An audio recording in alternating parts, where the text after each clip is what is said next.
회계사가 밤새 고민할 만한 일입니다만 부자들은 전혀 신경 쓰지 않는 합법적인 방법이 있습니다.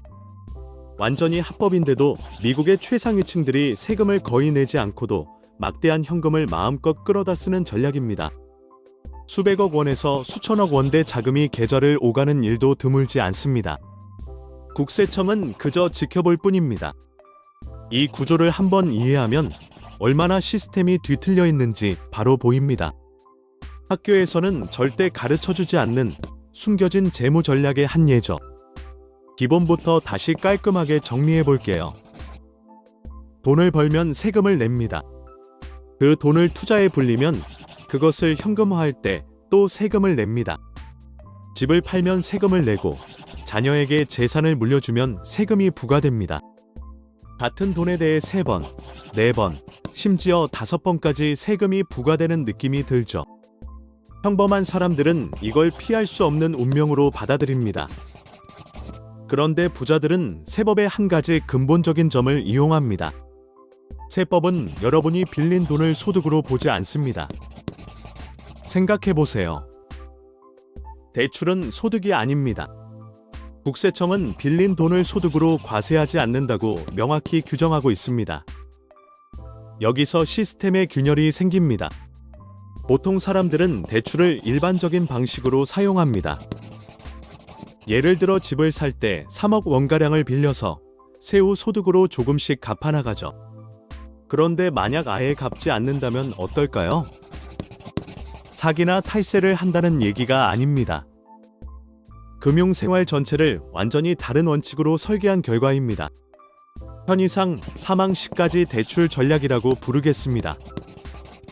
자극적인 이름이 아니라 실제로 일어나는 방식입니다. 작동 방식은 이렇습니다. 여러분이 가치 있는 자산을 가지고 있다고 가정해보세요. 성장하는 사업체, 수억 원대의 부동산, 또는 대규모 주식 포트폴리오. 이 자산들은 매년 8%, 10%, 심지어 15%씩 가치가 오릅니다. 문제는 그 부를 현금화하면 양도소득세가 발생한다는 점입니다. 해결책은 팔지 않는 것입니다. 자산을 담보로 대출을 받습니다. 예를 들어 100억 원짜리 자산을 팔아 2억 원 이상의 세금을 내는 대신 5억 원을 담보 대출로 빼옵니다. 금리는 4%에서 5% 선일 수 있고 중요한 건 적절히 구조화하면 이자 비용이 세금상 손비로 인정될 수도 있다는 점입니다. 즉, 과세 이벤트를 일으키지 않고 현금을 빼오는 겁니다. 그 현금으로 생활비를 충당하거나 다른 투자에 씁니다. 그리고 더 흥미로운 부분이 옵니다. 자산은 계속 오릅니다. 대출금은 그대로인데 자산 가치는 올라가서 여러분의 순자산은 증가합니다. 이 과정을 반복하면 됩니다. 해마다 자산이 더 오르면 조금 더 큰 대출을 받거나 그 돈으로 더 빠르게 오르는 자산에 투자하는 거죠. 그리고 결정적인 마지막 스텝이 있습니다. 사망 시의 처리입니다. 상속 시에는 자산의 취득가액이 사망 시점의 평가액으로 재설정됩니다. 쉽게 말해 세금 시계가 리셋되는 효과가 납니다. 국가는 상속인이 마치 그 자산을 사망 당일에 그 가격으로 산 것처럼 취급합니다. 평생 동안 오른 가치 대부분이 과세 대상에서 빠져나가는 겁니다. 원래의 대출금은 어떻게 되냐고요? 보통 유산에서 일부 자산을 소량 매각해 정리합니다. 이미 높아진 평가액에서 일부를 떼면 세금 부담은 최소화됩니다. 결국 어떤 사람은 수십억 원대에서 수백억 원대의 대출을 안고 살았지만 그 돈에 대해 소득세를 거의 내지 않고 편안한 삶을 살다가 유산을 남겼습니다.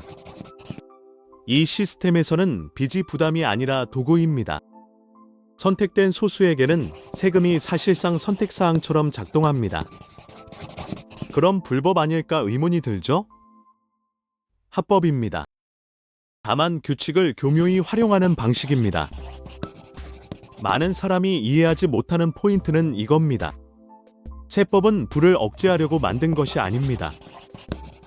소득에 과세하도록 설계되어 있습니다.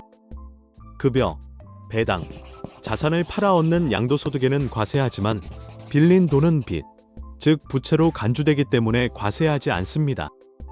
그래서 부자들은 생활 전체를 이 구분에 맞춰 설계합니다.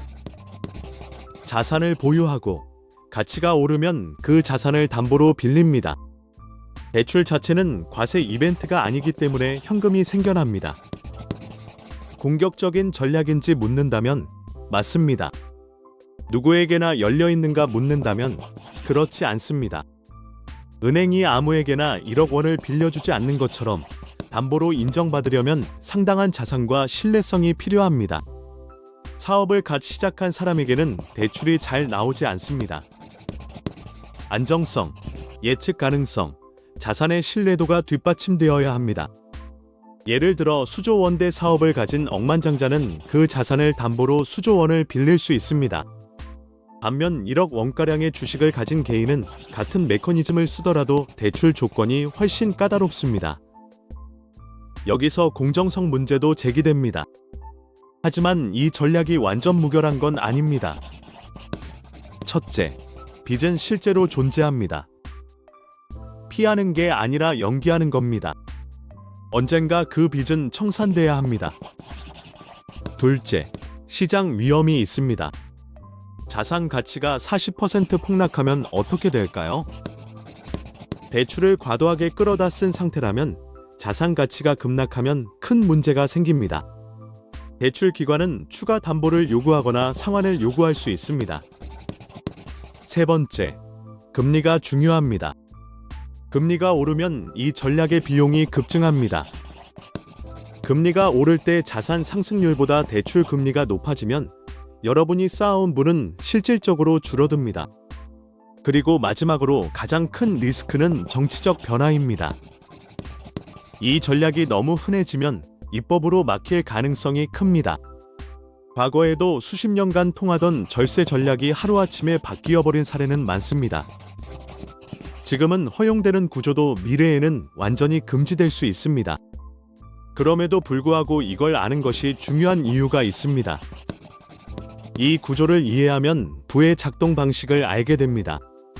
부자들이 더 똑똑해서가 아니라 다르게 플레이한다는 사실을 알게 됩니다. 그들은 벌고 세금 내고 반복하는 게임이 아니라 규칙 자체를 부의 엔진으로 활용합니다.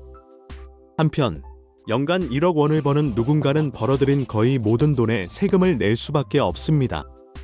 그들은 담보로 쓸 수 있는 수십억 원대 자산이 없기 때문에 이 방식으로 쉽게 도약할 수 없습니다. 시스템은 그들을 위해 설계된 것이 아닙니다. 그래서 부의 마인드셋이 중요합니다. 규칙을 이해하고 올바른 게임을 선택해야 합니다. 어떤 사람은 부자들의 방식이지 나는 어쩔 수 없다고 포기할 겁니다. 또 다른 사람은 어떻게 자산을 만들 수 있을까를 고민할 겁니다. 어떤 이는 이게 불공정하다고 느낄 수도 있고 그 주장에도 일리가 있습니다. 하지만 법이 바뀌기 전까지 중요한 건 이해하는 사람과 모르는 사람의 차이입니다. 이해하면 선택지가 생깁니다. 모르면 그저 당할 뿐입니다. 요점 정리합니다. 첫째, 최상위층의 부는 소득보다 자산 소유와 레버리지에서 나옵니다. 둘째, 세법은 소득보다 자산을 우대하는 구조로 쓰여 있습니다. 셋째, 진짜 부를 쌓고 싶다면 직원의 사고에서 벗어나 자산 소유자의 사고로 전환해야 합니다. 무엇을 소유할 수 있을까 질문하세요. 사업일 수도 있고, 부동산일 수도 있고, 지적재산권일 수도 있습니다. 다음 연봉 5% 인상에 매달리지 마세요. 복리로 불어나는 자산을 쌓는 것이 길입니다. 우리가 학교에서 배운 재무교육은 불완전합니다. 책임 있는 납세자가 되는 법은 가르쳐주지만 세대를 이어가는 부를 만드는 시스템은 가르쳐주지 않습니다. 그 시스템을 알고 싶다면 방법이 있습니다. 머니 스케치 채널을 구독하고 알림 설정해두세요. 좋아요 한 번만 눌러주세요. 댓글로 여러분의 생각을 남겨주세요. 다음 영상에서 계속됩니다. 시청해주셔서 진심으로 감사합니다. 끝까지 함께해주셔서 정말 큰 힘이 됩니다. 앞으로도 유익하고 재미있는 영상으로 찾아뵐 테니 채널을 구독하시고 계속 함께해주세요. 감사합니다.